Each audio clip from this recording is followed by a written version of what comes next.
ஒன்னு ரெண்டு scene goose பம்ப்ஸா இருந்தா பரவாயில்ல, படமே கூஸ் பம்ப்ஸா இருக்குது. எல்லா ஸ்டோர்ல சொல்றாரு நண்பா ஐ அம் வெயிட்டிங் ஆன் தட். ஐயோ வேற லெவல்ல இருந்துது. ரசிச்சு படம் பண்ணிருக்காங்களா? கதையெல்லாம் யாரா கேட்டா செருப்படுத்தி அடிக்கணும். ஒரு கதையும் இல்ல, ஒண்ணுமே கிடையாது. சும்மா இந்த படத்தை பத்தி நெகட்டிவ் சொன்னீங்கன்னா நீங்களாம் ஒரு தற்கூறீங்கடா, தற்கூறீங்க. படம் வேற லெவல். ஆதிக்கவி ஃபேன் பாய்ங்கிற மறுபடியும் நியூஸ்டார் ஏகே வச்சு படம் தாறுமாறா இருக்குது. ஒன்னு ரெண்டு சீன் கூஸ் பம்ப்ஸா இருந்தா பரவாயில்ல, படமே கூஸ் பம்ப்ஸா இருக்குது. எல்லா சீனுமே ஏகேக்கு ரெட்ரோ சாங் வச்சிருக்காங்க, செமையா இருக்குது. ரெட்ரோ செமையா ஒர்க் ஆயிடுது. கிளைமேக்ஸ்ல ஒரு சாங் வருது, அதுவும் செமையா இருக்குது. நம்ம தலை எப்படி ஸ்டார்டிங்ல அந்த தலை அப்படியே கொண்டு வந்திருக்காங்க. தலை அந்த சீன் வருது, தலை ஒரு ரெண்டு மூணு இடத்துல வருது. ஆனா தரமா பண்ணிருக்காப்ல. அதை கூட எப்படி சொல்றது, அவரு பண்ணதுக்கும் இவரு பண்ணதுக்கும் டிஃபரன்ஸே இல்லை. சும்மா கிழிச்சு விட்டுருக்காப்ல மனுஷன். தரமா பண்ணிருக்காங்க. படம் தரமா இருக்கு ப்ரோ. பிளாஸ்ட் கூஸ் பம்ப் தான் படம் ஃபுல்லாவே. உட்கா நின்று தான் பாக்குறோம்.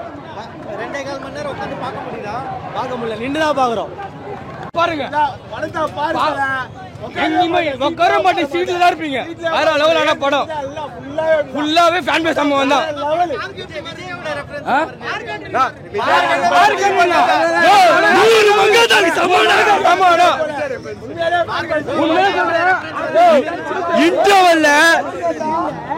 இன்ட்ரோல சொல்றாரு நண்பா ஐ அம் வெயிட்டிங் ஆன் தட். ஐயோ வேற லெவல்ல இருந்துது. அது இன்னும் போல அந்த வைப்பே போல அல்டிமேட் அஜித் குமார் வேற லெவல்ல இருந்துது. ப்ரோ படம் ஃபுல்லா நின்னு பாத்தீங்களா, உட்கார்ந்தே பாத்தீங்களா? நின்னு தான் பார்க்க முடியும், உட்கார்ந்தே பார்க்க முடியாது படத்தை. ஐயோ அடுத்த ஷோ ரெடியா, நான் டிக்கெட் ரெடி பண்ண போறேன். சொன்னது வந்து சஸ்பென்ஸ் அதிகமாகுதுன்னு. மத்த படம் ஃபுல்லா சஸ்பென்ஸ் தான். படம் ஃபுல்லாவே சஸ்பென்ஸ் தான். வேற லெவல்ல இருக்குது படம். ஆதிக்கு கூட தான் படம் பார்த்தாரு. எப்படி தல அவரு உண்மையிலே எங்களை பார்த்தா தல அவரு ஃபேன் தான். அவரு அது என்ன அவரே கேட்டு பார்த்தல, அவர் சொல்லுவாரு பிரஸ் மீட்ல சொல்லுவாரு. பாரு, நான் 26 வயசுல கஷ்டப்பட்டேன். ஏன்னா எங்க அப்பா 26 வயசுல இறந்தாரு. அந்த கஷ்டம் இந்த படத்துல எனக்கு உருக்கி சொல்லிச்சு. ஏன்னா இப்போ அப்பா இல்லாத கஷ்டத்தை எனக்கு இந்த படத்துல காமிச்சாங்க.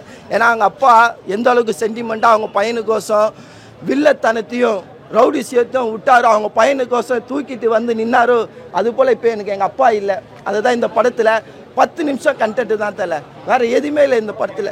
ஆனால் ஜிவி உள்ள வந்து குதிச்சாரு பாருங்க, குதி கண்டென்ட்டே பிரித்து மேய்ச்சிட்டாருங்க. என்னங்க மியூசிக்கு, சும்மா டமாட்டுமான்னு பேஸை போட்டு குமுக்குறாரு பாருங்க. குமுக்கு அப்படி குமுக்குறாரு ஜிவி. என்னங்க இவரு படத்தில் நம்ம ஏகே ஒரு ஹீரோனா, ஜிவி 2வது ஹீரோங்க. ஒவ்வொரு பாட்டு அந்த கானா பாட்டு தன்னா நானே நானே தன தன்னா நானே நானே தன்ன நானே நானே தன்ன தன்னா நானே நானே. நம்ம சிம்ரான் மேடம் சும்மா இடுப்ப டப்பாக்குன்னு ஆட்டுறாங்க பாருங்க. ஆட்டு சும்மா டப்பாக்குன்னு ஆட்டுறாங்க சிம்ரான் மேடம். அவங்களெல்லாம் இன்னமும் நான் கல்யாணம் பண்ணி சொன்னா பண்ணிப்பேன். ஏன்னா இன்னும் வயசாகுது. இந்த வயசுலயும் பண்ணிக்கிட்ட விடுத்தல. இந்த வயசுலயும் சும்மா நாட்டு கட்ட போல இது நம்ம சிம்ரன் மேடம். அவங்கள பாக்குறதுக்கே இன்னொரு வாட்டி வரலாம் படத்துக்கு. ஏன்னா அந்த அளவுக்கு அழகாகிறாங்க நம்ம சிம்ரன் மேடம். த்ரிஷா மேடம் பத்தி நான் பேசவே மாட்டேன். ஏன்னா த்ரிஷா மேடம் நான் வன்மையா கண்டிக்கிறேன்.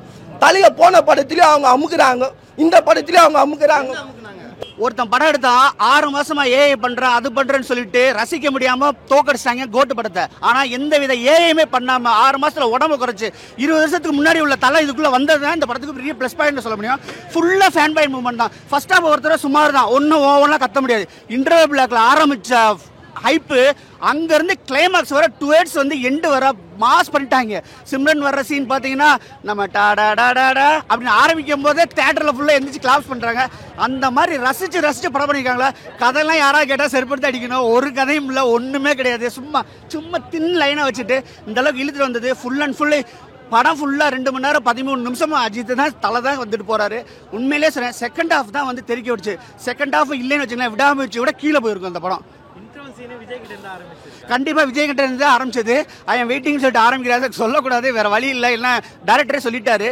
அவருடைய அதாவது தளபதியோடைய வாய்ஸை வந்து அஜித் பேசி அந்த இன்டர்வல் பிளாக்ல ஹைப் ஏற்றுறாங்க. அந்த ஹைப் வந்து படம் முடிகிற வரை இருக்கு. ஆனால் நாம் எதிர்பார்க்கவே இல்லை. அந்த மூமெண்ட்ஸ் நிறைய இருக்கு.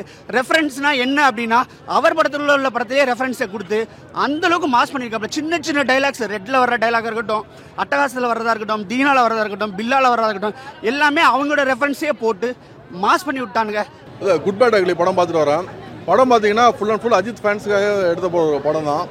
நீங்கள் ஜென்ரல் ஆடியன்ஸாக பார்த்தீங்கன்னா ஃபஸ்ட்டு ஒரு 45-50 மினிட்ஸ் வந்து ஃபுல்லாக அஜித் சாருக்கான பில்டப்பே தான் கொடுத்துட்ருக்காங்க. அது வந்து ஜென்ரல் ஆடியன்ஸுக்கு ரொம்பவே லாகாக இருக்கும். பட் அஜித் சாரோட ஃபேன்ஸை ரசிக்கிற மாதிரி நிறைய ஃபேன் பாய் மூமெண்ட்ஸ் வந்து அதில் இருக்கும். இன்டர்வலுக்கு முன்னாடி ஒரு 15 மினிட்ஸ் படம் வந்து சூட் பிடிக்குது. செகண்ட் ஹாஃப் பார்த்தீங்கன்னா ஃபுல் அண்ட் ஃபுல் ஒரு மீம் கண்டென்ட் மாதிரி தான் இருக்குது. நீங்கள் யூடியூப்பை ஸ்க்ரோல் பண்ணிங்கன்னா ஃபுல்லாக மீம்ஸாக வரும்ல, அந்த மாதிரி கடைசி செகண்ட் ஹாஃப் ஒரு மணி நேரம் ஃபுல்லாக மீம்ஸ் பார்த்த மாதிரி தான் ஒரு ஃபீல் இருக்குது. படத்தில் வந்து கதை பெருசாக இல்லை, ஃபுல் அண்ட் ஃபுல் ஒரு கமர்ஷியலாக தான் இந்த படம். ஸோ நீங்கள் ஆடியன்ஸ் வந்து செகண்ட் டைம் வந்து ரிப்பீட் ஆடியன்ஸாக வரதெல்லாம் இந்த படத்துக்கு வந்து ரொம்பவே கஷ்டம். படம் ஃபுல்லாக வந்து தமிழ் சினிமாவோட ரெஃபரன்ஸ்லேயே தான் போகுது. பழைய அஜித் சார் படங்களோட டைலாக்ஸு, பழைய தமிழ் சினிமா டைலாக்ஸு, பழைய தமிழ் சினிமா சாங்ஸு, சிம்ரன் வந்து ஒரு கேமியோ பண்ணியிருக்காங்க, அது ரொம்ப நல்லா இருக்குது. அதே மாதிரி தொட்டு தொட்டு பேசும் சுல்தானா சாங் வந்து பிரியா வாரியர் ஆடிருக்காங்க. இந்த மாதிரி படம் ஃபுல்லாகவே வந்து நிறைய விஷயங்கள் வந்து ஒரு மீம்ஸ் மாதிரி தான் போகுது. இப்போ நீங்கள் எப்படி யூடியூப் ஒரு 1 hour பார்ப்பீங்களோ, என்ன பார்த்தோன்னு நம்மளுக்கு பெருசாக மைண்டில் இருக்காது, பட் நம்மளுக்கு போர் அடிக்காமல் போயிருக்கோம்ல, அந்த மாதிரி செகண்ட் ஹாஃப் வந்து என்ன பார்த்தோன்னு பெருசாக மைண்டில் இருக்காது, பட் போர் அடிக்காமல் செகண்ட் ஹாஃப் போயிருக்கோம். அஜித் சாரோட இவர் யார் என்னன்னு சொல்லிட்டு ஒரு ஃப்ளாஷ்பேக் வந்து சொல்ல வரும்போது, அஜித் சாரோட பழைய டான் படங்கள் அதெல்லாம் மங்காத்தா, பில்லா அந்த மாதிரி உள்ள ரெஃபரன்ஸ் எல்லாம் டயலாக் சொல்லியிருப்பாங்க. ஸோ அது வந்து கொஞ்சம் வித்தியாசமாக இருந்தது. அதே மாதிரி த்ரிஷாவோட ஃப்ளாஷ்பேக்கில் எங்கள் அப்பாவை கார்லேருந்து தள்ளி விட்ருக்கான் அப்படிங்கிற மாதிரி மங்காத்தாவோட விஷயம் சொன்னது. இந்த மாதிரி விஷயங்கள்லாம் இந்த படத்தில் வச்சது வந்து உண்மையிலேயே ஒரு வித்தியாசமான ஒரு விஷயம். பட் என்னென்னா ஃபுல் அண்ட் ஃபுல் ஒரு ஃபேன்ஸை மாத்திரம் மைண்டில் வச்சு எடுத்துருக்காங்க. ஒரு கதை, ஒரு நார்மல் சினிமான ஒரு கதை இருக்கணும், ஒரு ஆடியன்ஸை வந்து ஹீரோ ஃபீல் பண்ண வைக்கணும், அந்த மாதிரி எதுவுமே ஏம் பண்ணாமல் ஜஸ்ட் ஒரு இது மாதிரி எடுத்துருக்காங்க. ஒரு என்டர்டெயின்மெண்ட், திருவிழாவுக்கு போயிட்டு வந்த மாதிரி இருந்துச்சு. ஒரு படம் பார்த்துட்டு வந்த ஃபீல் இல்லை, திருவிழாவுக்கு போயிட்டு ஜஸ்ட் ஒரு என்டர்டெயின்மெண்ட் பார்த்துட்டு வந்த ஒரு ஃபீல் இருக்குது. சூப்பர் படம் தரமாக இருக்குது, வேறு லெவலில் இருக்குது. செகண்ட் ஹாஃப் தியேட்டர் பிளாஸ்ட்டு, தலை ஃபேன்ஸுக்கு எல்லாம் பயங்கரமான ஒரு ட்ரீட்டு. என்னடா இருக்க போகுது, என்ன பண்ணி வச்சிருப்பாரு, ஒரு குழப்பி அடிச்சிருப்பாரு, நல்லா இருக்குமா நல்லா இருக்காதா அப்படின்லாம் யோசனையோட தான் வந்தோம். இவரெல்லாம் ஈவன் ஒரு ஆமையே வந்துட்டு டே செகண்ட் ஹாஃப் எப்படி இருக்குன்னு தெரியலையாடா அப்படின்னு ஃபீல் பண்ணிட்டு இருந்தாரு. பட் ஆனால் ஃபுல் ட்ரீட்டு, அவங்கெல்லாம் பயங்கரமாக என்ஜாய் பண்ணிட்டு இருந்தாங்க. ஆமாம், ஜாலியாக இருக்குது. படத்தில் ஸ்டோரி, ஸ்க்ரீன் பிளேலாம் எதிரே பார்க்க முடியாது. ஃபுல் மொமெண்ட்ஸ் தலை ஃபேன்ஸுக்கு அப்படியே ஃபுல் ட்ரீட்டு. ஃபர்ஸ்ட் ஹாஃபில் ஸ்டோரிலாம் ட்ரை பண்ணார், அதெல்லாம் ஒர்க் அவுட்டே ஆகல உண்மையாக சொல்லலாம். நல்ல வேலை செகண்ட் ஹாஃபில் வந்து ஃபுல் கியர் ஷிஃப்ட் பண்ணி ஃபேன்ஸுக்கு ட்ரீட் கொடுப்போன்னு சொல்லிட்டு ஒரு ஃபேன் பாய் சம்பவம் நம்ம ஆதிக்கனா சூப்பராக பண்ணியிருக்கோம். உண்மையாக சொல்லணும்னா பேட் அண்ட் அக்லி தான். குட்டு சுத்தமாக பிடிக்கல ப்ரோ. நான் ஃப்ராங்க்லி ஸ்பீக்கிங் குட்டு வந்து ட்ரை பண்ணிருக்காங்க, ஸ்டோரிக்காக ட்ரை பண்ணியிருக்காங்க, சுத்தமாக ஒர்க் ஆகல. அந்த பேடுன்னொடனே இவங்கெல்லாம் அப்படியே குதிக்க ஆரம்பிச்சிட்டாங்க. அந்த போர்ஷன்லேருந்து அந்த கியர் ஷிஃப்டிங் சூப்பராக இருந்துச்சு படம், செம்ம ஃபேஸியாக. அண்ட் எண்டிங்கில் அந்த அக்லி போர்ஷன் வரும்போதும் அதுவும் செம்மையாக இருக்குது. அவரை ரொம்ப நாள் கழிச்சு மங்காத்தா அப்போது வந்துட்டு ஃபேன்ஸ் எப்படி செலிப்ரேட் பண்ணாங்க, அந்த செலிப்ரேஷன் இந்த படத்தில் பார்க்க முடியுது. இந்த நெகட்டிவ் கமெண்ட் கொடுக்குறவங்க எல்லாருக்கும் நான் சொல்லுகிறேன், இந்த படத்தை பற்றி நெகட்டிவ் சொன்னீங்கன்னா நீங்களாம் ஒரு தற்கூறீங்க.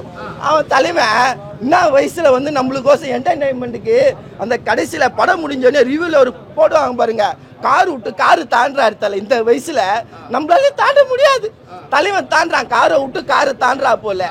அதே போல நம்ம சிஎஸ்கேல டோனி இந்த வயசுல வந்து தூக்கி 6 அடிக்கிறாரு. ஆனா நம்ம தற்கூறிங்க என்ன பண்றாங்க, இந்த வயசுல நீ வீட்டுல உக்காரு, உனக்கு எதுக்கு நடிப்புன்னு கேக்குறாங்க. அவங்களுக்கு தான் சொல்லிக்கிறேன், 2 மணி நேரம் வந்தியா ஜாலியா பாரு தல. இப்பதான் நான் சொல்றேன், இந்த லாகு, இந்த நெகட்டிவ், இந்த பாசிட்டிவ் கொஞ்சம் கிரிஞ்சா இருக்கு அப்படிங்கிற தல. கிரிஞ்சிலாம் தேவையில்ல தல, அதெல்லாம் பிரிஞ்சில போட்டுலாம் தல. கிரிஞ்சி அதாவது நான் இவ்வளவு நேரம் நான் மனசு உருகி எதுக்கு பேசினேன், 10 நிமிஷம் தான் கதை தல. நான் தான் சொல்றேன் 10 நிமிஷம் கதை. எங்க அப்பா கோசம் ஒரு கதை. ஏன்னா எங்க அப்பா யார் யார் வந்து அப்பா பிரிஞ்சிருக்காங்களோ அவங்களுக்கு அந்த 10 நிமிஷம் வந்து மனசை உருக்கும்.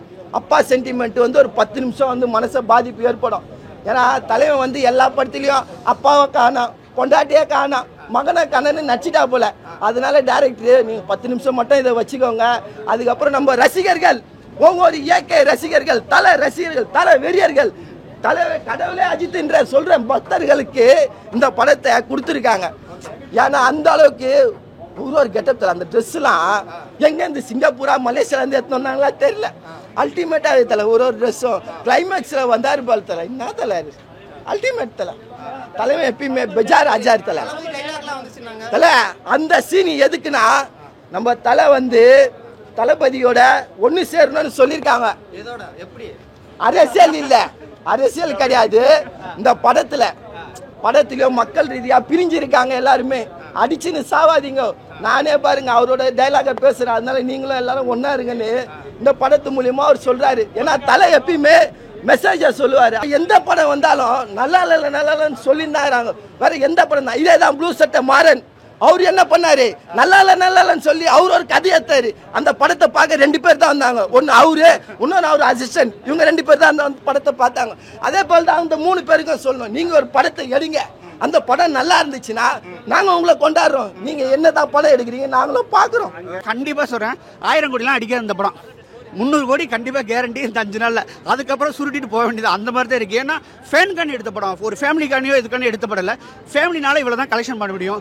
ஏன் அப்படின்னு கேட்டேன்னா, தெலுங்குலேருந்து ஒரு பெரிய ஹீரோயினை போடல, இந்தியிலேருந்து ஒரு பெரிய வில்லனை போடலை, மலையாளத்துலேருந்து ஒரு சின்ன ஒருத்தரை போட்டிருக்காங்க. அதெல்லாம் வந்து வேர்ல்டு வைடு கனெக்ஷன் ஆகாமான்னு கேட்டால் ஒன்லி அஜித்காண்டி கலெக்ஷன் ஆகுங்கிறது கன்ஃபார்ம்.